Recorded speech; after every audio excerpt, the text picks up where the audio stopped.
12ഓളം മണ്ഡലങ്ങളിലാണ് ബി.ജെ.പി. സ്ഥാനാർത്ഥി പ്രഖ്യാപനം നടത്തിയത്. അതിൽ പത്തനംതിട്ടയിലാണ് ചില അസ്വാരസ്യങ്ങൾ സംഭവിച്ചുകൊണ്ടിരിക്കുന്നത്. അത് പി.സി. ജോർജുമായി ബന്ധപ്പെട്ടാണ്. അനിൽ ആന്റണിയാണ് പത്തനംതിട്ടയിലെ സ്ഥാനാർത്ഥി. നമുക്കറിയാം, പി.സി. ജോർജ് അവിടെ സ്ഥാനാർത്ഥം പ്രതീക്ഷിച്ചിരുന്നു. പി.സി. ജോർജ് ചില പിണക്കങ്ങൾ പങ്കുവെക്കുന്നുണ്ട് മാധ്യമങ്ങളോടക്കം. ജോർജിനെ അനുനയിപ്പിക്കാൻ ഇപ്പോൾ ബി.ജെ.പി. ശ്രമിക്കുന്നു എന്നുള്ളതാണ് ഏറ്റവും പ്രധാന വിവരമായി ഘട്ടത്തിൽ പുറത്തുവരുന്നത് എന്നുള്ളതാണ്. അനിൽ ആന്റണി വൈകുന്നേരം പി.സി. ജോർജിനെ കണ്ടേക്കും. ബി.ജെ.പിയുടെ നേതൃത്വത്തിന്റെ നിർദ്ദേശപ്രകാരമാണ് ഈ നടപടി എന്നും മനസ്സിലാകുന്നു. ഇതിനിടെ ഒരു വാർത്ത പുറത്തുവരുന്നത് കേന്ദ്ര നേതൃത്വം, ബി.ജെ.പിയുടെ കേന്ദ്ര നേതൃത്വത്തിന്റെ ശ്രദ്ധയിൽ ഈ വിഷയം വന്നിട്ടുണ്ട് എന്നതും അവർ ഇടപെടുന്നുണ്ട് എന്നതും സംസ്ഥാന നേതൃത്വത്തോട് ചില കാര്യങ്ങൾ വിശദീകരണങ്ങൾ ചോദിച്ചു എന്ന വിവരങ്ങളുമടക്കം പുറത്തുവരുന്ന പശ്ചാത്തലം കൂടി ഇതിലൂടെ ചേർത്ത് വായിക്കണം. നമ്മോടൊപ്പം ജി ശ്രീജിത്ത് വിവരങ്ങൾ പങ്കുവെക്കും. ശ്രീജിത്ത്, പി.സി. ജോർജ് ഇപ്പോഴും അതൃപ്തിയിലാണ്. അദ്ദേഹം അനിൽ ആന്റണിയെ പിന്തുണച്ച് സംസാരിക്കാൻ തയ്യാറാകുന്നില്ല, തുടർച്ചയായി ശ്രമിച്ചിട്ടും എന്നാണ് മനസ്സിലാകുന്നത്. നിരവധി ബി.ജെ.പി. നേതാക്കൾ അദ്ദേഹവുമായി സംസാരിച്ചിരുന്നു എന്ന് വ്യക്തമാകുന്നുണ്ട്. പക്ഷേ അദ്ദേഹം സ്ഥാനാർത്ഥം പ്രതീക്ഷിച്ചിരുന്നു. കൃത്യമായി പത്തനംതിട്ടയിൽ താൻ സ്ഥാനാർത്ഥിയാകുമെന്ന് പ്രതീക്ഷിച്ചിരുന്നു. അന്ന് ഇവിടെ സെൻട്രൽ സ്റ്റേഡിയത്തിൽ നരേന്ദ്രമോദി പങ്കെടുത്ത ചടങ്ങിൽ അവിടെ വന്നുകൂടിയ ജനപക്ഷം, അന്നത്തെ ജനപക്ഷം പ്രവർത്തകരോട് നമ്മൾ സംസാരിച്ചപ്പോൾ അവർ പറഞ്ഞു വെച്ചത് പി.സി. സ്ഥാനാർത്ഥിയാകും പത്തനംതിട്ടയിൽ, പി.സി. ഞങ്ങൾ ജയിപ്പിക്കുമെന്നായിരുന്നു. അവർക്ക് കൂടി നിരാശ തരുന്ന ഒരു പ്രഖ്യാപനമാണ് ബി.ജെ.പിയുടെ ഭാഗത്തുനിന്ന് ഉണ്ടായത് എന്നതും വ്യക്തമാണ്. പി.സി. വഴങ്ങാൻ സാധ്യതയുണ്ടോ?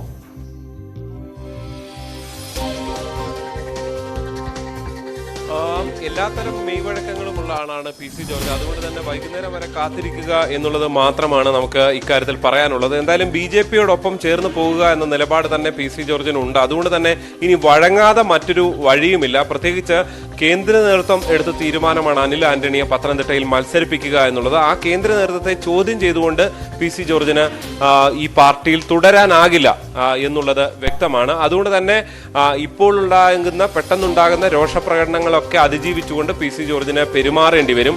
അത് തെരഞ്ഞെടുപ്പ് പ്രചരണത്തിലടക്കം പി.സി. ജോർജിന് പ്രവർത്തിക്കേണ്ടി വരും. നേരത്തെ ഉള്ളതുപോലെ ഘടകകക്ഷി നേതാവല്ല പി.സി. George, BJP. നേതാവാണ്.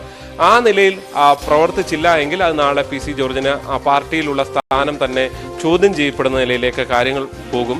എന്തായാലും ബി.ജെ.പി. നേതൃത്വത്തിന്റെ നിർദ്ദേശം പരിഗണിച്ചുകൊണ്ടാണ് അനിൽ ആന്റണി ഈ നാളെയും മറ്റന്നാളും ഒക്കെയായി അവിടെ വലിയ രീതിയിലുള്ള പ്രചരണ പരിപാടികൾക്ക് തുടക്കമിടാനാണ് ബി.ജെ.പിയുടെ തീരുമാനം. അതിന്റെ ഭാഗമായി അനിൽ ആന്റണി പത്തനംതിട്ട മണ്ഡലത്തിലേക്ക് എത്തുമ്പോൾ ആദ്യം എത്തുന്നത് പി.സി. ജോർജിന്റെ വസതിയിലാണ് എന്നുള്ളതാണ് ഏറ്റവും ശ്രദ്ധേയമായിട്ടുള്ളത്. തീർച്ചയായും പ്രശ്നങ്ങൾ പരിഹരിക്കപ്പെട്ടു എന്ന് മാധ്യമങ്ങൾക്ക് മുന്നിൽ അവതരിപ്പിക്കാനുള്ള ഒരു ശ്രമം കൂടിയാണ് ഇത് എന്ന കാര്യത്തിൽ യാതൊരു സംശയവുമില്ല. എന്തായാലും വൈകുന്നേരം 5 മണിക്കാണ് കൂടിക്കാഴ്ച. നെടുമ്പാശ്ശേരിയിൽ വിമാനത്തിലെത്തുന്ന അനിൽ ആന്റണി നേരെ ഈരാറ്റുപേട്ടയിലെ പി.സി. ജോർജിന്റെ വസതിയിലേക്ക് എത്തും എന്ന് തന്നെയാണ് നമുക്ക് ലഭ്യമാകുന്ന വിവരം. ബി.ജെ.പിയുടെ നേതൃത്വവും ഔദ്യോഗികമായും ഇത് സ്ഥിരീകരിക്കുന്നുണ്ട്. എന്തായാലും ഇന്നത്തെ കൂടിക്കാഴ്ചയോടുകൂടി ഈ ഒരു പ്രശ്നങ്ങൾക്ക് പരിഹാരമുണ്ടാക്കുക, ജോർജിനെ കൂടെ നിർത്തി പ്രചരണത്തിൽ മുന്നോട്ട് പോകുക എന്നത് ബി.ജെ.പിയുടെ ആവശ്യമാണ്. കഴിഞ്ഞ സുരേന്ദ്രൻ മത്സരിച്ചപ്പോഴുള്ള തെരഞ്ഞെടുപ്പ് പോലെയല്ല. അതിൽ പി.സി. ജോർജ് വല്ലപ്പോഴും കൊട്ടിക്കലാശത്തിലൊക്കെ മാത്രമാണ് പങ്കെടുത്തത്. ഇങ്ങനൊരു അതൃപ്തി പ്രകടിപ്പിക്കുന്ന നേതാവ് കൂടെ ഇല്ലെങ്കിൽ അത് പ്രശ്നമാകും. നമുക്കറിയാം, കഴിഞ്ഞ ദിവസം തന്നെ എം.ടി. രമേശ് പ്രതികരിച്ചത് ഈ പരിചയമില്ലാത്ത അനിൽ ആന്റണി ആണെങ്കിൽ അയാളെ പരിചയപ്പെടുത്തി കൊടുക്കേണ്ട ആള് പി.സി. ജോർജാണ്. കാരണം മണ്ഡലത്തിൽ നിന്നുള്ള നേതാവാണ് പി.സി. ജോർജ് എന്ന് അവർ ചൂണ്ടിക്കാട്ടുകയും ചെയ്തു. അതായത് പി.സി. ജോർജിനെ കൂടി ചേർത്ത് നിർത്തിക്കൊണ്ടുള്ള ഒരു പ്രചരണത്തിന് ബി.ജെ.പി. ഒരുങ്ങുന്നു എന്ന് വേണം ഇന്നത്തെ സന്ദർശനത്തിൽ നിന്ന് നമുക്ക് മനസ്സിലാക്കാൻ. പക്ഷെ അപ്പോഴും ഈ ജനപക്ഷം അണികളുടെ ഒരു വികാരം ഞാൻ നേരത്തെ പറഞ്ഞു പോയി, അതുണ്ട് അവിടെ. ഒപ്പം പി.സി. വന്നാൽ കുറച്ചുകൂടി കാര്യങ്ങൾക്ക് മാറ്റമുണ്ടാകുമെന്ന് ചിന്തിക്കുന്ന വലിയ വിഭാഗം ആളുകളുണ്ട്. സഭയ്ക്കിടയിൽ വളരെ കൃത്യമായി പാലം തീർക്കാൻ സാധിക്കുന്ന ഒരു നേതാവ് കൂടിയാണ് പി.സി. എന്നുള്ളതാണ്. പി.സിക്ക് ചില ആരോപണങ്ങളുണ്ട്. കാരണം തുഷാർ വെള്ളാപ്പള്ളിയും അടക്കമാണ് ഇതിന്റെ സ്ഥാനാർത്ഥം ഇല്ലാതാക്കിയത് എന്നുള്ളത്. അവർ ബി.ജെ.പി. നേതാക്കളെ സ്വാധീനിച്ചു എന്നും അദ്ദേഹം ഒരു ഘട്ടത്തിൽ പറയാതെ പറയുന്ന പശ്ചാത്തലം കൂടിയുണ്ട്. ഇതെല്ലാം പരിഹരിക്കണം, ഇതെല്ലാം പറഞ്ഞു മനസ്സിലാക്കണം. പി.സിക്ക് അർഹമായ പ്ലേസ്മെന്റ് ബി.ജെ.പിയിൽ കൊടുക്കുകയും വേണം. ആ ഒരു ഫോർമുലയുമായി ആയിരിക്കുമോ അനിൽ ആന്റണിയുടെ വരവ്?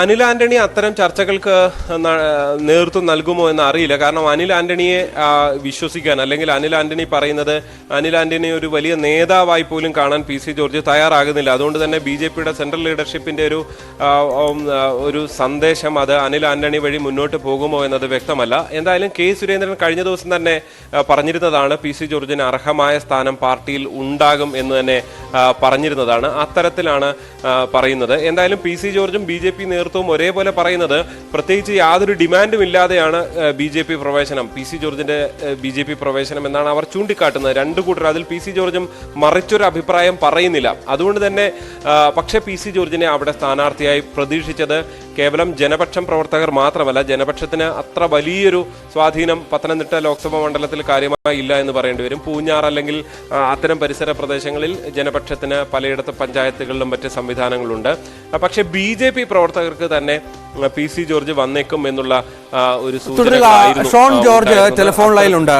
ഷോൺ, PC ജോർജിന് സ്ഥാനാർത്ഥം കിട്ടാത്തത് സ്വാഭാവികമായും നിരാശ ഉളവാക്കുന്ന ഒന്നാണ്. ആ പ്രശ്നം അത് പരിഹരിക്കാനാകുമോ? അദ്ദേഹത്തിന്റെ അസംതൃപ്തി ഇപ്പോഴും തുടരുന്നുണ്ടോ? അത് ഏതെങ്കിലും സമയത്ത് അദ്ദേഹം അസംതൃപ്തി പ്രകടിപ്പിച്ചതായിട്ട് എനിക്കറിയില്ല. പക്ഷേ സ്വാഭാവികമായിട്ടും നമ്മൾ പാർട്ടി ലയിക്കുന്ന സമയത്ത്, BJP ലയിക്കുന്ന സമയത്ത് ഏതെങ്കിലും തരത്തിൽ ഒരു കണ്ടീഷൻ PC ജോർജ് പറഞ്ഞിരുന്നില്ല. PC ജോർജ് പാർട്ടിയിൽ മെമ്പർഷിപ്പ് എടുത്തത് നിരുപാധികമാണ്. അപ്പം അതിനുശേഷം പാർട്ടിയിൽ നടന്ന ചർച്ചകളും സ്വാഭാവികമായും 10-40 വർഷമായി പത്തനംതിട്ട കോൺസ്റ്റിറ്റ്യുവൻസി ഉൾപ്പെടുന്ന പൂഞ്ഞാർ നിയോജകത്തെ പ്രതികരിച്ചിരുന്ന ഒരു MLA എന്ന നിലയിൽ, ജനപ്രതി എന്ന നിലയിൽ അദ്ദേഹത്തിനുള്ള ജനസ്വാധീനം വലുതാണ്. അതുകൊണ്ട് തന്നെ ആ പത്തനംതിട്ട ലോക്സഭാ കോൺസ്റ്റിറ്റ്യുവൻസിയിൽ വലിയ വിജയസാധ്യതയാണ് അവിടെ ആളുകൾ കൽപ്പിച്ചിരുന്നത്. അപ്പൊ അത് സംബന്ധിച്ച് ആളുകൾക്കിടയിൽ ഉണ്ടായ ഒരു ആകുലത, അത് ഈ ഒരു തെരഞ്ഞെടുപ്പിനെ മാത്രമായി കാണണ്ട, അതിനപ്പുറത്തേക്ക് ഈ മധ്യ കേരളത്തിലുണ്ടായ ഒരു വലിയ മൂവ്മെന്റിന്റെ തുടക്കമായിരുന്നത്. അപ്പൊ അതിനെ ഒരു പെട്ടെന്നൊരു ഒരു സുപ്രഭാതത്തിൽ അങ്ങനെ ഒരു ഇത് വന്നപ്പോൾ സ്വാഭാവികമായ ഒരു ആകുലത ഉണ്ടായി. അതിനപ്പുറത്തേക്ക് പാർട്ടി ഒരു നിലപാട് സ്വീകരിച്ച് പാർട്ടി ഒരു സ്ഥാനാർത്ഥിയെ പ്രഖ്യാപിച്ചാൽ ആ സ്ഥാനാർത്ഥിയുടെ വിജയത്തിന് വേണ്ടി പ്രവർത്തിക്കുക എന്നത് മാത്രമാണ് ഇനി ഞങ്ങളെയൊക്കെ സംബന്ധിച്ചിടത്തോളം മുമ്പിലുള്ള കാര്യം. അത് ഞങ്ങൾ കൃത്യമായി ചെയ്യുകയും ചെയ്യും. കൃത്യമായും ഈ അനിൽ ആന്റണിക്കൊപ്പം PC ജോർജും തെരഞ്ഞെടുപ്പ് പ്രചരണ രംഗത്തുണ്ടാകും എന്ന് ഉറപ്പിക്കാം അല്ലെ? 100%. ഇപ്പോൾ ഇന്ന് അനിൽ ആന്റണി വൈകിട്ട് PC കാണാൻ വരുന്നുണ്ട്, സംസാരിക്കുന്നുണ്ട്. അത് സ്വാഭാവികമായിട്ടും ഞാനൊരു കാര്യം പറയട്ടെ, അദ്ദേഹം ഒരു ചെറുപ്പക്കാരനാണ്. ഈ പത്തനംതിട്ട ലോക്സഭാ മണ്ഡലത്തിലെ സംബന്ധിച്ചിടത്തോളം BJPയുടെ ഏറ്റവും തലമുതിർന്ന ജനപ്രതിയായിരുന്ന ഒരു വ്യക്തി കൂടിയാണ് PC ജോർജ്. അദ്ദേഹത്തെ വീട്ടിൽ കാണാൻ പറ്റുന്ന എന്താ തെറ്റ്? അനിൽ ആന്റണി ഇന്നലെയും മിനിഞ്ഞാന്നുമായിട്ട് 2 പ്രാവശ്യം എന്നെ വിളിച്ചിരുന്നു, 2 പ്രാവശ്യം പപ്പായെ വിളിച്ചിരുന്നു. അത് ഞങ്ങൾ ഇവിടെ BJPയുടെ ഭാഗമായി ഞങ്ങളുടെ ഈ ലോക്സഭാ മണ്ഡലത്തിൽ നിറഞ്ഞു നിൽക്കുന്ന ആളുകളാണ്, ഞങ്ങൾ BJPയുടെ അംഗങ്ങളാണ്. അപ്പോ ഇവിടെ വന്ന് PC ജോർജിനെ പോലെ അദ്ദേഹത്തിന്റെ പിതാവിനോടൊപ്പം ഇരുന്നിട്ടുള്ള വ്യക്തിയാണ് PC ജോർജ്. അത്രയും 1980 മുതൽ ജനപ്രതിയായിരുന്ന, 2021 വരെ ജനപ്രതിയായിരുന്ന വ്യക്തിയാണ്. അപ്പോ അദ്ദേഹത്തെ വീട്ടിൽ വന്ന് അനുഗ്രഹം മേടിക്കുന്നത് അതൊരു ഐശ്വര്യമല്ലേ, നല്ല കാര്യമല്ലേ? അതായത് തുടക്കത്തിൽ PC ജോർജ് മാധ്യമങ്ങളോട് സംസാരിച്ചപ്പോൾ അല്പം ഒരു വിഷമം പങ്കുവച്ചു. അദ്ദേഹം അനിൽ ആന്റണി ഒരു അതായത് മണ്ഡലത്തിലുള്ള ആളല്ല, പരിചയപ്പെടുത്തേണ്ടി വരും എന്നൊക്കെയുള്ള പങ്കുവച്ചു. നിരാശയുടെ ഭാഗമായിരുന്നു അതൊക്കെ. അത് തീർച്ചയായിട്ടും സത്യസന്ധമായ കാര്യമല്ലേ? അനിൽ ആന്റണി എന്ന് പറയുന്ന, ഇപ്പൊ ഞാൻ പറയട്ടെ, ഈ സ്ഥാനാർത്ഥി പട്ടികയിൽ ഷോൺ ജോർജിനെ പല പ്രാവശ്യം നിങ്ങൾ തന്നെ പറഞ്ഞിട്ടുണ്ട് അല്ലേ? സ്വാഭാവികമായിട്ട് ഷോൺ ജോർജിന്റെ പേരും ചർച്ച ചെയ്യപ്പെട്ടു. പക്ഷെ ഷോൺ ജോർജിനേക്കാൾ മികച്ച സ്ഥാനാർത്ഥി PC ജോർജ് ആണെന്ന് പറയാൻ കാരണം എന്താണ്? ഷോൺ ജോർജിനെ വളരെ നിസ്സാരമായിട്ട് അടൂര് ബഹുമാനപ്പെട്ട സംസ്ഥാന പ്രസിഡന്റ് പദയാത്ര എത്തുന്നു.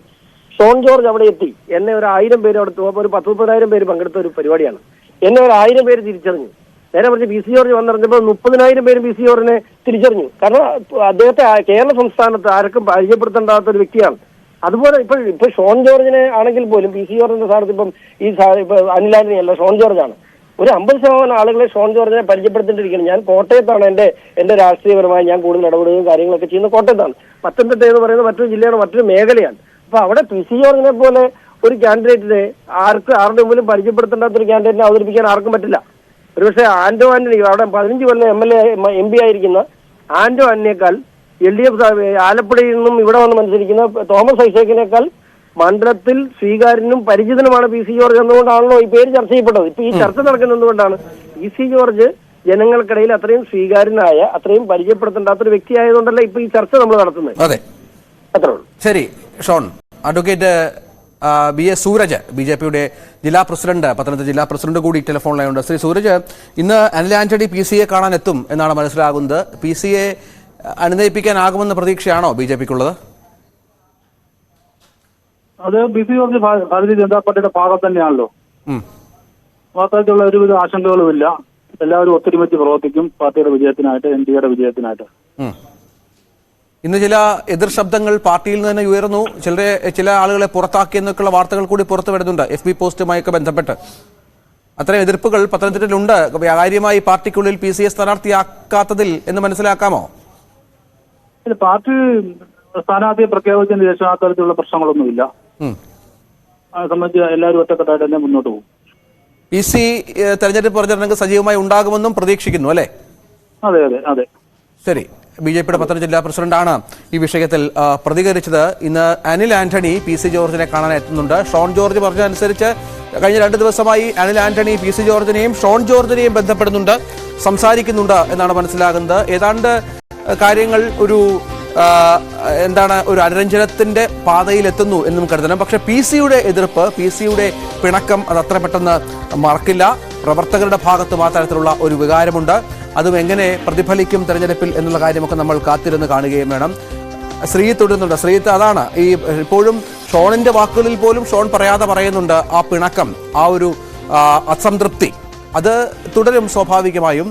PC-യെ കൂടെ കൂട്ടിയുള്ള പ്രചരണം എന്നുള്ളത് അനിൽ ആന്റണിക്ക് എളുപ്പമാകുമെന്ന് കരുതാമോ ഈ ഘട്ടത്തിൽ?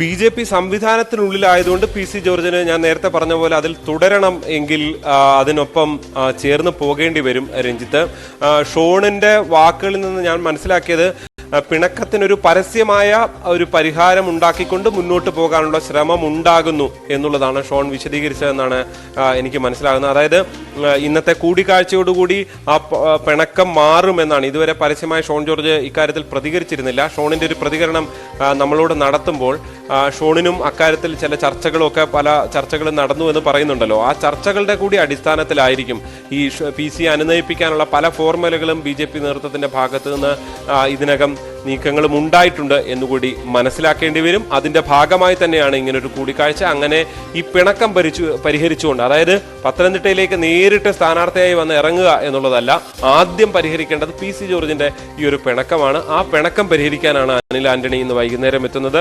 അത് പരിഹരിച്ച ശേഷം മണ്ഡലത്തിലേക്ക് എന്ന നിലപാടിലേക്ക് BJP നേതൃത്വം എത്തുകയാണ്. എന്തായാലും അതിനുള്ള സൂചനകളാണ് വരുന്നത്. വരും ദിവസങ്ങളിൽ PC ജോർജ് എങ്ങനെ പ്രതികരിക്കും, എങ്ങനെ പ്രവർത്തിക്കും എന്നൊക്കെയുള്ളത് നമ്മൾ തീർച്ചയായും കാത്തിരുന്ന് കാണേണ്ടത് തന്നെയാണ്. രഞ്ജിത്ത്, അതാണ് പ്രധാനപ്പെട്ട കാര്യം. ഏതായാലും PC ജോർജിനെ അനുനയിപ്പിക്കാനുള്ള ശ്രമം അനിൽ ആന്റണി നടത്തുന്നു, BJP നടത്തുന്നു. PC-യെ പാർട്ടിക്കൊപ്പം നിർത്തുക എന്നതിനുള്ള ശ്രമത്തിലാണ് ഇപ്പോൾ BJP ഉള്ളത് എന്ന് വേണം മനസ്സിലാക്കാൻ. വൈകുന്നേരം അനിൽ ആന്റണി PC-യുടെ വീട്ടിലെത്തും, PC-യുമായി കൂടിക്കാഴ്ച നടത്തും എന്നും വ്യക്തമാകുന്നുണ്ട്. അവർ കഴിഞ്ഞ 2 ദിവസമായി അനിൽ ഷോൺ ജോർജിനെയും ഒപ്പം PC ജോർജുമായും ഫോണിൽ സംസാരിക്കുന്നുണ്ട് എന്നുള്ളതാണ് നമുക്ക് ലഭിക്കുന്ന വിവരം. ഏതായാലും ഈ പിണക്കം പരിഹരിക്കേണ്ടത് BJPക്ക് അത്യാവശ്യമാണ്. PC-യുടെ അസംതൃപ്തി പരിഹരിക്കണം. PC-യുടെ പഴയ ജനപക്ഷം പ്രവർത്തകരുടെ അസംതൃപ്തിയും സ്വാഭാവികമായും പരിഹരിക്കേണ്ടി വരും. അതിനുള്ള ശ്രമമാണ് ഇപ്പോൾ നടക്കുന്നത്. കേന്ദ്ര നേതൃത്വവും ഈ വിഷയത്തിൽ ഇടപെട്ടിട്ടുണ്ട്. കൃത്യമായി അവരുടെ നിർദ്ദേശമുണ്ട് ഈ വിഷയത്തിൽ എന്നും മനസ്സിലാവുകയാണ്.